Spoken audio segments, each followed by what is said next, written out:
सकाळ झाली आहे आणि मुलं अजूनही झोपलेली आहेत, त्यामुळे काही आवाज न करता मी गपचूप आपली बाहेर निघाली.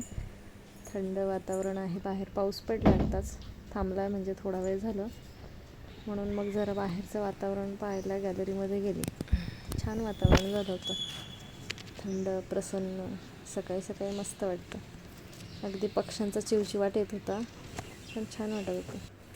मग ब्रश करायला घेतला, आवरून घेतलं, जरा स्वतःचं डबा करायचा होता म्हणून घाईघाईने आवरून घेतलं, फ्रेश झाले. सगळ्यात आधी सकाळचा चहा टाकला. चहाशिवाय माझ्या दिवसाची सुरुवात होत नाही. पाऊस भुरभुर परत सुरू झाला. मग थोडंसं तुमच्यासाठी दाखवलं पावसाचं वातावरण. ओंकारचा डबा करायला घेतला. आज भेंडीची भाजी दिली आहे त्याला. आवरायचं नाही का? शाळेत नाही जायचं का बरं? हो का? राधा, तुला जायचं आहे शाळेत? का? झोप झाली तुझी? उठल्या उठल्या आम्रखंड कोणी खाल्ला? कोणी खाल्ला?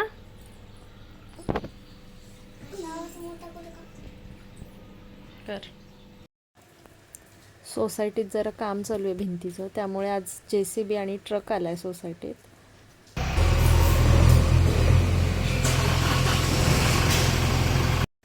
म्हणजे असं नेहमीच होतं, जेव्हा कधी सोसायटीत अशा वेगळ्या गाड्या येतील, म्हणजे टँकर, ट्रक किंवा JCB, छोटे मोठे काही कामं असतील, तर अशा गाड्या आल्या ना की राधाला आणि रुद्रांशला खूप पाहायची इच्छा असते आणि मग घरात बसायला नको म्हणतात ते.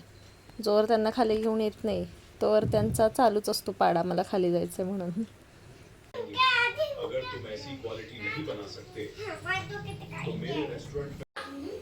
राधा, हे घे साय. मी मागच्याच व्हिडिओत म्हणाल्याप्रमाणे राधाला दूध, दही, तूप, ताक ह्या गोष्टी प्रचंड आवडतात. बघा आमचं श्रीकृष्ण.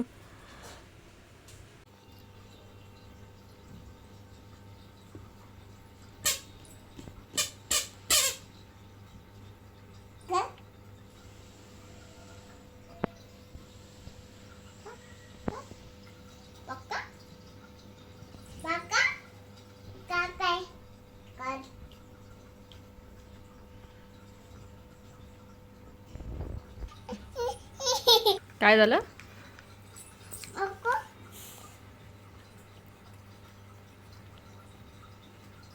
काय झालं राधा?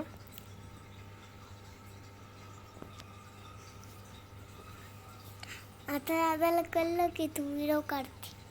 हो का?